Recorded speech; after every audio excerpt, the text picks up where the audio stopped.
আসসালামু আলাইকুম। কোডক্রামের পক্ষ থেকে সবাইকে স্বাগতম। আজকে আমরা আলোচনা করব এইচএসসি আইসিটি বইয়ের ডিজিটাল ডিভাইস অধ্যায় অর্থাৎ লজিক গেটের ফাংশন সরলীকরণ। ফাংশন সরলীকরণে আমরা বলেছি যে এই 9টা সূত্র অবশ্যই ভালো করে মাথায় রাখতে হবে। তো আমরা পরবর্তী ভিডিওতে 9টা সূত্র কীভাবে আসছে অর্থাৎ বুলিয়ান অ্যালজেব্রা এবং ডি মর্গান অ্যালজেব্রাগুলি কীভাবে আসছে তার প্রমাণ সহ উল্লেখ করেছি। আর আজকে আমরা দেখব এই সূত্রগুলো ব্যবহার করে আমরা বইয়ে বা তোমার বোর্ড পরীক্ষায় যত সকল ফাংশন সরলীকরণ ছিল সবগুলি কীভাবে সলভ করা যায়। দেখো, প্রথমত হচ্ছে x plus x equal x. এখানে দেখো x plus x equal x, এই সূত্রের সাথে x into x equal x fully similar. এবং আরেকটা সূত্র দেখো x plus x not equal 1 এবং x into x not equal 0। এই দুইটা সূত্র কি সিমিলার। এই বিষয়টা প্রথম লক্ষ্য করেছিল জর্জ বুলিয়ান যে 1, 2 এবং আমাদের উল্লেখিত এখানে 4, 5 সূত্র সিমিলার, জাস্ট সিম্বলটা চেঞ্জ অর্থাৎ অপারেটরটা চেঞ্জ, অর্থাৎ x প্লাস এক্স ছিল, এখানে হচ্ছে কি x ইন্টু এক্স। বুলিয়ান এই বিষয়টা উল্লেখ করেছিল বুলিয়ানের দ্বৈত নীতি, অর্থাৎ কোনো ইকুয়েশন আছে বা কোনো সূত্র আছে যারা কি প্লাস থেকে ইনটুতে চেঞ্জ হলে নতুন একটা সূত্র ধারণ করে, এটাকে বলে বুলিয়ানের দ্বৈত নীতি। অর্থাৎ যে ফাংশনগুলো আমাদের অ্যান্ড গেট অর্থাৎ অ্যান্ডের নিয়ম এবং অরের নিয়ম মেনে চলবে তাদেরকে বলা হবে বুলিয়ান দ্বৈত নিয়ম। আচ্ছা দেখো, আরেকটা বিষয়, তাহলে দ্বৈত নীতির নিয়মটা কি স্যার? কোনো সমীকরণে প্লাস থাকলে এটাকে আমরা ইনটু করব, ইনটু থাকলে প্লাস করব। আরেকটা বিষয় হচ্ছে দেখো এখানে x plus x not, okay sir এখানে কি হচ্ছে x ইন্টু এক্স নট, কিন্তু এখানে 1 ছিল, এখানে কি হচ্ছে 0। দ্যাটস মিন দ্বৈত নীতির আরেকটা নিয়ম ছিল যে অপারেটর চেঞ্জ করলে হবে না, আবার ধ্রুবকগুলোকেও চেঞ্জ করতে হবে, অর্থাৎ 1 থাকলে 0 করতে হবে, 0 থাকলে 1 করতে হবে। ওকে, তার মানে আমরা এই দুইটা সূত্রের মাধ্যমে অলরেডি আমাদের কি করতে পারি, এই দুইটা সূত্র ক্লিয়ার করে ফেলতে পারি। কিসের মাধ্যমে? দ্বৈত নীতির মাধ্যমে। এইভাবে কৌশলে যখন আমরা সূত্রগুলোকে আয়ত্ত করব, তার মানে হচ্ছে তোমার এই 9টা সূত্র ইজিলি মাথায় রাখা সম্ভব। তারপর দেখো 1 প্লাস এক্স ইকুয়াল 1, আমরা অর গেটের নিয়ম থেকে জানি যে কোনো একটি ইনপুট 1 হলে আউটপুট 1, এটা আসলে ওইখান থেকে আসছে, অর্থাৎ 1 প্লাস সামথিং, অর্থাৎ যা ইচ্ছা তাই হোক আউটপুট কি 1, এটা গেল। তারপর দেখো x double not equal x, অর্থাৎ কোনো কিছুকে দুইবার পরিবর্তন করলে সে কি হয়, তার আগের মানে ফিরে যায়। অর্থাৎ তুমি চাইলে বাসায় দিকবাজি দিতে পারো, অর্থাৎ একবার সোজা ভাবে দাঁড়াবো আমার মতো করে, আরেকবার কি করো মাথাটা নিচেতে পা উপরে তোলো। এখন তুমি সামনে দিক দিয়ে পড়ো অথবা পিছনে দিক দিয়ে পড়ো, দেখবে সোজা হয়ে গেছে। যদি বিশ্বাস না হয় আজকে বাসায় ট্রাই করে দেখতে পারো যে x double not equal to x, এটা জর্জ বুলিয়ান অনেক আগেই দিকবাজি নীতি শিখছে। ওকে, তারপর দেখো x plus x not y equal কি x প্লাস ওয়াই। এটা কীভাবে মাথায় রাখবা? এটা মাথায় রাখতে হবে, এটা এইভাবে মাথায় রাখাটা একটু টাফ। আমরা বলতেছি এই সূত্রটাকে মাথায় রাখতে হবে সিঙ্গেল, তুমি যাকে সিঙ্গেল ধরবা, দিস দ্য ফ্যাক্ট, প্লাস সিঙ্গেলের বিপরীত আছে কিনা। আমি আবার বলছি, এই সূত্র তোমাকে সবচেয়ে বেশি বিরক্ত করবে এবং এই সূত্রটা দিয়ে তুমি ফাংশনটা খুব সহজে ছোটো করে ফেলতে পারো। তা হচ্ছে তুমি কাকে সিঙ্গেল ধরবা এবং প্লাস আকারে দেখবা ওই সিঙ্গেলের বিপরীতটা আছে কিনা। স্যার বিপরীত বুঝবে কি করে?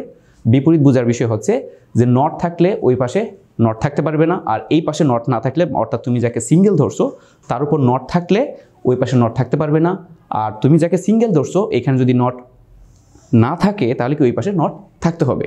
তাহলে বিপরীতটা কি যাবে? বাদ। অর্থাৎ দেখো আমি তাকে সিঙ্গেল ধরলে এটা কি তার বিপরীত না, এটা কি হবে আমার বাদ যাবে। দেখো সূত্র কিন্তু x plus y, this too easy. এবং এইটা আমি যেভাবে বলছি এভাবে মাথায় রাখতে হবে, সিঙ্গেল প্লাস সিঙ্গেলের বিপরীত, বিপরীতটা কি যাবে? বাদ। আর এই জন্য মানুষ সবসময় কি হয়, নতুনত্বকে গ্রহণ করে। তারপর দেখো x plus Y whole not equal x not into Y not, এটা হচ্ছে তোমার ক্লাস 9, 10-এর একটা সূত্র সেটের। এই দুইটা সূত্র বলা হচ্ছে ডি মর্গানের উপপাদ্য। তো ডি মর্গানের উপপাদ্যটা কি? এক্স প্লাস হোল নট, অর্থাৎ প্লাসের হোল নট থাকলে তাদের নিজস্ব নটের গুণ এবং গুণাকারের হোল নট থাকলে তাদের নিজস্ব নটের যোগ। তুমি এইভাবে মাথায় রাখার চেষ্টা করো। ওকে, এখন দেখো এই সূত্রগুলো ব্যবহার করে তোমাকে বলা হবে ফাংশন সিম্পলিফাই করো বা সরলীকরণ করো। পরীক্ষা স্যার কীভাবে প্রশ্ন হতে পারে? পরীক্ষায় এই টপিক থেকে তোমাকে দুইভাবে কোয়েশ্চেন করতে পারে। একটা হচ্ছে এইটা দেখো, f equal x not exclusive y plus x not y whole not, এটা ফাংশন দেওয়া আছে। তোমাকে কোয়েশ্চেন করতে পারে এর লজিক গেট অঙ্কন করো। তোমাকে কোয়েশ্চেন করতে পারে পরে 4 নম্বরের জন্য এর সরলিখিত লজিক গেট অঙ্কন, অর্থাৎ সরলিখিত গেট অঙ্কন করো। দেখো আমি আবার বলছি, একটা হতে পারে সরাসরি ফাংশন উদ্দীপকে দেওয়া, আরেকটা হতে পারে লজিক গেটটাই উদ্দীপকে দেওয়া। তোমাকে কি করতে হবে? ফাংশনটা বের করতে হবে।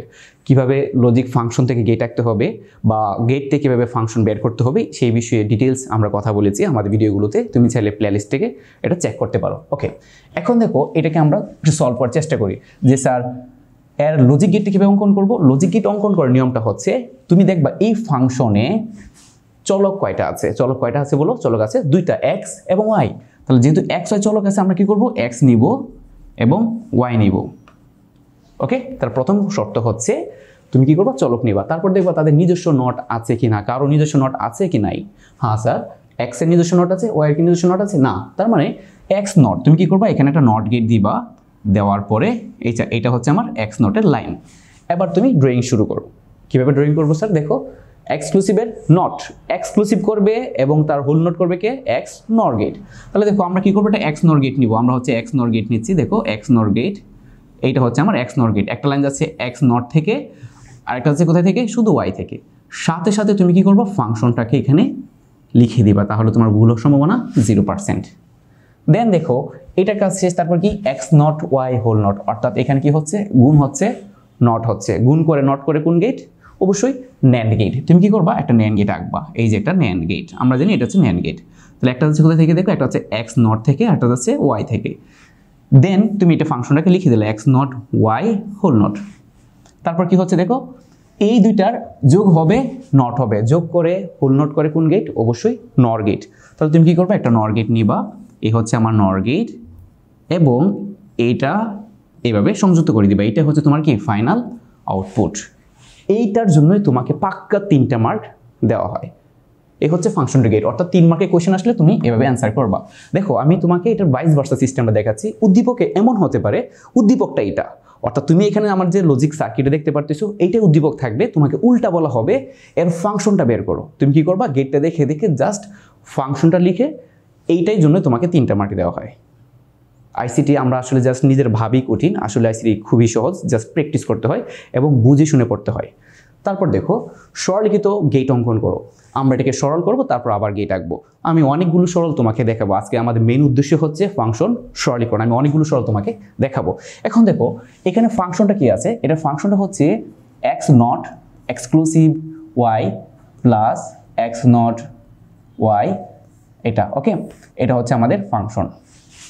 দেখো এটাকে সরলীকরণ করার জন্য দেখো প্রথমত দেখো এইখানে যে উল্লেখিত 9টা সূত্র, এখানে কোনো সূত্র পড়ে কিনা, স্যার এটা তো ডি মর্গান পড়তেছে। সবার উপর দেখো, আমি যদি এইটাকে একটু সাইজ করি এটাকে, হ্যাঁ তাহলে দেখো কি আসতেছে, সবার উপরটাকে যদি আমি ভাঙি, আমি এইটাকে একটা বিবেচনা করতে পারি, রাইট। তাহলে দেখো এটাকে যদি আমি এক্স এবং এটাকে যদি ওয়াই ধরি, অর্থাৎ আমি যদি এই সূত্রটার সাথে একটু কম্পেয়ার করি, অর্থাৎ আমার এখানে 8 নম্বর সূত্রের সাথে যদি আমি একটু কম্পেয়ার করি, তাহলে কি দাঁড়াচ্ছে দেখো, এটা দাঁড়াচ্ছে হচ্ছে x not exclusive y double not into x not y double not, কারণ একটা নিজস্ব নট তাদের আগে থেকে ছিল। তারপর দেখো কি দাঁড়াচ্ছে, তারপর হচ্ছে আমরা এখানে কোন সূত্র পারলাম, আমি এখানে তোমাকে লিখে দিচ্ছি, আমি হচ্ছে প্রথমত হচ্ছে আমি এখানে 8 নাম্বার সূত্র সেট করলাম। তারপর দেখো এইখানে আরেকটা সূত্র পড়ে, তা হচ্ছে এই যে দেখো এই 6 নাম্বার সূত্র এখানে পড়ে, অর্থাৎ এখানেও ডাবল নট এখানেও ডাবল নট, অর্থাৎ আমার এখানে হচ্ছে যে আমি তোমার এখানে 6 নাম্বার সূত্র সেট করলাম। ডাবল নট মানে হচ্ছে বাদ, তাহলে হচ্ছে x not exclusive y into x not y. তারপর দেখো এই এক্সক্লুসিভটাকে ভাঙতে হবে, দেখো এক্সক্লুসিভ অর এবং এক্সক্লুসিভ নর এই দুইটা সমমান আছে, অর্থাৎ এ এক্সক্লুসিভ বি, এটা মানে হচ্ছে এ নট বি, অর্থাৎ একজনের নট আছে একজন নট নাই, প্লাস হবে তার উল্টা মানটা, অর্থাৎ এ এর নট থাকবে না, বি এর নট থাকবে, সহজ হিসাব।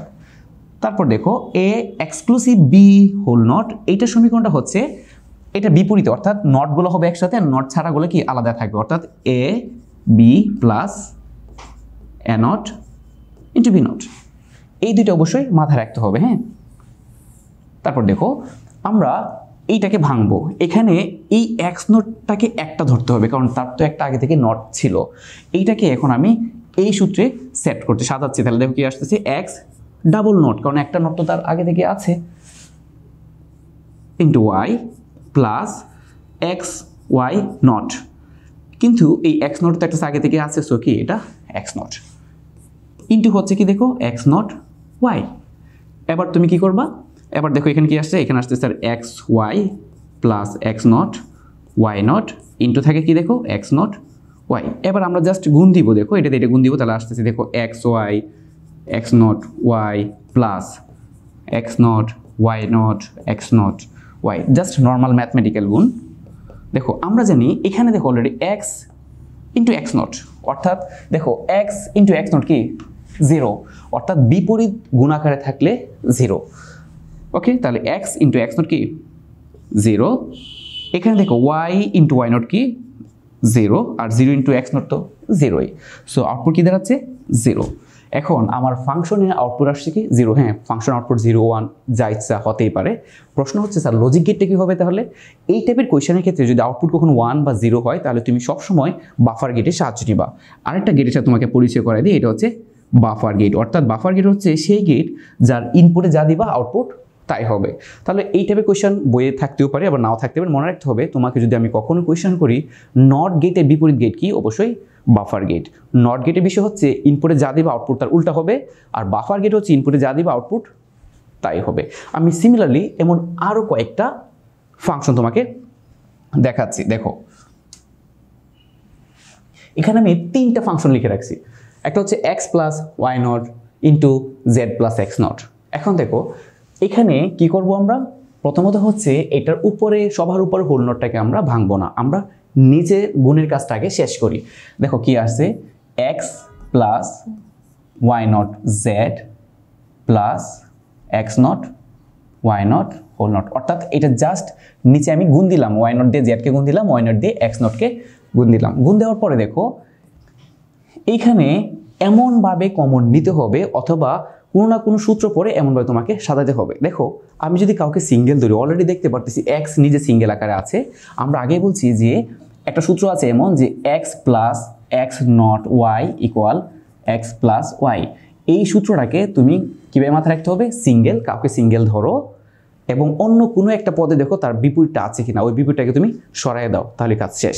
তাহলে দেখো আমি যদি এটাকে সিঙ্গেল ধরি, এখানে অলরেডি তার বিপরীত বিদ্যমান, তার মানে কি এটা বাদ যাবে। তাহলে আমার ফাংশনটা দাঁড়াচ্ছে এখানে দেখো x plus y not plus y not z, এটাকে রেখে দিলাম, রাইট? This too easy. এবার দেখো আরও কমন যায় কি না। দেখো এখান থেকে স্যার ওয়াই নট কমন নেওয়া যায়, হ্যাঁ ওকে, আমরা যদি এখান থেকে ওয়াই নট কমন নিই তাহলে থাকতেছে 1 প্লাস জেড হোল নট। তুমি কিন্তু একটা সূত্র পড়ছো যে স্যার 1 প্লাস এক্স, আমরা বলছি 1 প্লাস পৃথিবী, অর্থাৎ 1-এর সাথে যা ইচ্ছা তাই যোগ আকারে থাকলে আউটপুট কি হবে 1।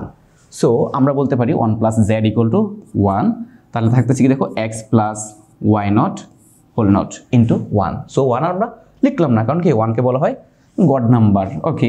তারপর দেখো এটাকে আমরা ভাঙতে পারি। এখানে দেখো ডি মর্গান সূত্র পড়ে, হ্যাঁ ডি মর্গান সূত্র ছিল না এমন যে sir X plus Y whole not equal to কি x not into Y not. তাহলে দেখো আমরা যদি এখানে এটা আবার সেট করি তাহলে পাচ্ছি x not into y double not, that's mean x not y. কেন স্যার? কারণ আমরা এটাও জানি যে x double not equal to কি এক্স। দেখো অলরেডি এটা সিম্পলিফাই করতে, সরলীকরণ করতে আমাদের 4টা সূত্র র্যান্ডমলি ইউজ হয়ে গেছে। তারপর এইটা দেখে দেখে তুমি গেট আঁকবা। যদি পরীক্ষায় বলে ফাংশন সরল করো বা সরলকৃত মান নির্ণয় করো তাহলে এটা এখানেই শেষ। যদি বলা হয় সরলকৃত লজিক গেট অঙ্কন করো, এইটা করার পরে তারপর তুমি গেট আঁকবা। আমরা আমাদের পূর্ববর্তী ভিডিওতে ডিটেলস আলোচনা করেছি কীভাবে ফাংশন থেকে গেট অঙ্কন করতে হয়। তারপর দেখো আমরা কী করবো, একটা এক্স নিব, একটা নট গেট আঁকবো, এটা হচ্ছে আমার এক্স নট, একটা ওয়াই দিয়ে এখানে একটা এন গেট গুণের কাজ করে এই এন গেটে ওয়াই দিব। This is x not y or this is কি এফ, মানে এটা হচ্ছে আমার কি সে উল্লেখিত ফাংশন। এটাই হচ্ছে সরলীকরণ। আমি তোমাকে আরও 2টা সরলীকরণ দেখাচ্ছি। দেখো A not plus B whole not plus B plus C not whole not. এখন দেখো এখানে আমরা কি করব, আগে নিচ থেকে সাইজ করি।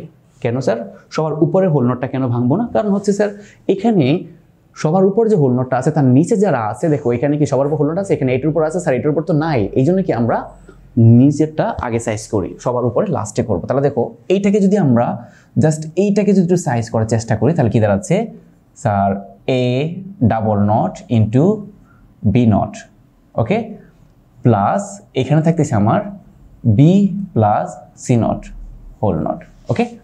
ভালো করে দেখো এখানে হচ্ছে আমাদের সেই সূত্রটা ছিল যা আমরা আগে পড়েছি, তা হচ্ছে যে sir A plus B whole not equal to A not into B not. এর কার সূত্র? ডি মর্গানের উপপাদ্য, যে প্লাসের হোল নট মানে তাদের নিজস্ব নটের গুণ। এখন দেখো কি দাঁড়াচ্ছে, এটা হচ্ছে sir A B not plus B plus C not whole not. আমি কিছুক্ষণ আগে বলেছিলাম যে আমরা এমন একটা সূত্র পড়বো যাকে সিঙ্গেল ধরে পড়তে হবে। দেখো এখানে কি এমন কেউ আছে সিঙ্গেল? স্যার এখানে বি কে সিঙ্গেল ধরতে পারি, আর সি এর সাথে কারো সম্পর্ক নেই, হিসাব বাদ। দেখো আমি যদি বি কে সিঙ্গেল ধরি, এখানে দেখো বি নট আছে কিনা, বিপরীত আছে কিনা।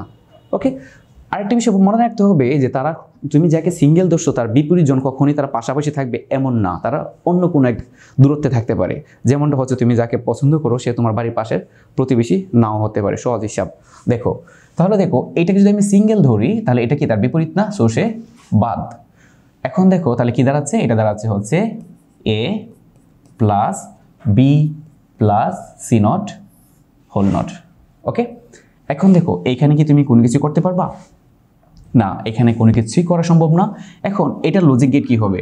প্রশ্ন হচ্ছে এটা লজিক গেট হচ্ছে, দেখো A plus B plus C not whole not, সবাই তো ভিন্ন ভিন্ন, তাহলে তুমি কি করবে, একটা এ নিবা, একটা বি নিবা, আর একটা সি দিয়ে কী করতে হবে, নট আঁকতে হবে। দেন তারা কি আছে, একটা নর গেট।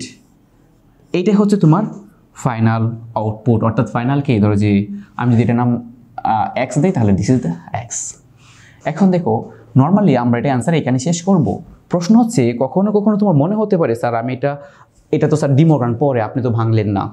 কোয়েশ্চেন হচ্ছে এটা নর্মালি এটা তো ডিমোগ্রান সেট হয়ে এটা কেন ভাঙলেন না? হ্যাঁ তোমার মনে হচ্ছে পরে, হ্যাঁ আমরা ভাঙতে পারি। দেখো এটা কেন ভাঙিনি আমি এক্সপ্লেন করি। এটা ভাঙলে কী দাঁড়াচ্ছে, দেখো A not into B not into C double not, এবং এটা সময় লিখতে পারি A not into B not into C. এখন দেখো আমরা এটাকে ভাঙলে পাচ্ছি এটা, আমি কেন এটা করব না? কারণটা হচ্ছে উপরেরটা আঁকতে আমার গেট লাগছে কয়টা বলো তো, 2টা। আর নিচেরটা তুমি যদি অঙ্কন করতে চাও, ড্রয়িং করতে চাও, তাহলে গেট কয়টা লাগবে? দেখো প্রথমত হচ্ছে তোমাকে আঁকতে হবে যে একটা নট গেট দিতে হবে, এটা হচ্ছে এ নট, তারপর তোমাকে আবার বি নটের জন্য গেট আঁকতে হবে, এটা হচ্ছে বি নট, দেন হচ্ছে সি নিবা, এবং দেন হচ্ছে কি একটা এন গেট আঁকবা, এবং এটা হচ্ছে তোমার এক্স। এবার বলো সরলীকরণের উদ্দেশ্যটা কি? সরলীকরণের উদ্দেশ্য হচ্ছে মিনিমাম গেটের ব্যবহার, কারণ তুমি যত কম গেট ব্যবহার করবা তোমার কস্ট তত সেভ হবে। এখন দেখো এইটা হচ্ছে আমার সি, তাহলে দেখো এখানে গেট লাগছে কয়টা, 1 2 3টা, আর এটা লাগছে কয়টা, 2টা। দ্যাটস হোয়াই আমরা দেখবো সরলীকরণে কোন জায়গায় গেট কম লাগে। সূত্র পড়লেই সবসময় সূত্র সেট করা যাবে না, এটা হচ্ছে সর্বোত্তম পন্থা। সো আমরা কি এটা আউটপুট হিসেবে এটাকে সিলেক্ট করব। আশা করি পয়েন্টটা ক্লিয়ার। কখনো কোনো বই যদি এখানে ক্লিয়ার হয় তুমি দয়া করে কি একটু সতর্কতা অবলম্বন করবে। তারপর দেখো আমরা আসলাম সর্বশেষ ফাংশন সরলীকরণে, A plus B whole not plus A B আবার হোল নট। এখন দেখো এটা কীভাবে করব, আমরা উপর থেকে নাকি নিচ থেকে, অবভিয়াসলি আমরা নিচ থেকে এটাকে সলভ করব। এটাকে প্রথমে সাইজ করি, তাহলে আমরা পাচ্ছি হচ্ছে sir A not into B not, কারণ A plus B whole not মানে হচ্ছে A not into B not plus কি এ বি হোল নট। এটা অলরেডি এখানেই শেষ। কেন শেষ? কারণটা হচ্ছে দেখো আমরা জানি যে A B plus A not B not এটা একটা এক্সক্লুসিভ নর গেটের ফাংশন হচ্ছে A B plus A not B not. তার মানে কখনো কখনো সূত্র না পড়লেও তোমাকে তার ইকুইভ্যালেন্ট কোনো ইকুয়েশন ছিল কিনা এটা মাথায় রাখতে হবে, এবং এইটা সমান আমরা লিখতে পারি। তাহলে দেখো তো আমরা জানি এটা সমান এটা, তাহলে একটু চালাক না হলে চলবেই না। এখানে আমরা লিখতে পারি যে A exclusive B whole not, এবং উপরে একটা হোল নট তারা আছে। তার মানে যখন আমরা এই সূত্র সেট করলাম এখানে, তারপরে অতি চলে আসছে কি, দেখো আমরা আরেকটা সূত্র পড়ছিলাম x double not equal x. এখন আমরা লিখতে পারি this is A exclusive B, এবং তার গেটটা হচ্ছে এটা, অর্থাৎ এটা এ এটা বি হলে দিস ইজ দ্যাট। ওকে, আমি আশা করি তুমি টোটালি ক্লিয়ার কীভাবে সরলীকরণ করতে হবে। আমরা পরবর্তী ভিডিওতে ইন্টারেস্টিং কতগুলো সরলীকরণ নিয়ে আলোচনা করব, যেখানে তুমি আশা করি তোমার যত প্রশ্ন আছে সরলীকরণ নিয়ে সব কিছুই ক্লিয়ার হয়ে যাবে। এবং আমরা জানি লজিক গেটের একমাত্র সমস্যা হচ্ছে বাচ্চাদের সরলীকরণ। তুমি যদি সরলীকরণ ভালো করে বুঝতে পারো তাহলে এই লজিক গেট তোমার কাছে কিচ্ছু মনে হবে না। সো আশা করি তুমি আমাদের সাথে থাকবে, এবং দেখা হচ্ছে পরবর্তী ভিডিওতে। সে ভালো থাকো, সুস্থ থাকো, আল্লাহ হাফেজ।